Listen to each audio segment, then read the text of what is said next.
నారా చంద్రబాబు నాయుడు అనే నేను శాసనం ద్వారా నిర్మితమైన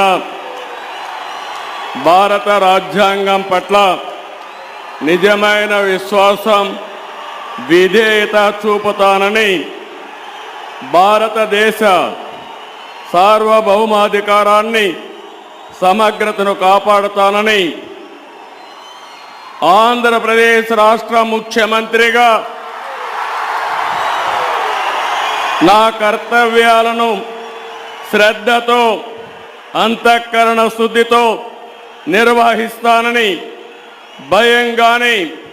పక్షపాతం కానీ, రాగద్వేషాలు కానీ లేకుండా రాజ్యాంగాన్ని, శాసనాలను అనుసరించి ప్రజలందరికీ న్యాయం చేకూరుస్తానని దైవ సాక్షిగా ప్రమాణం చేస్తున్నాను.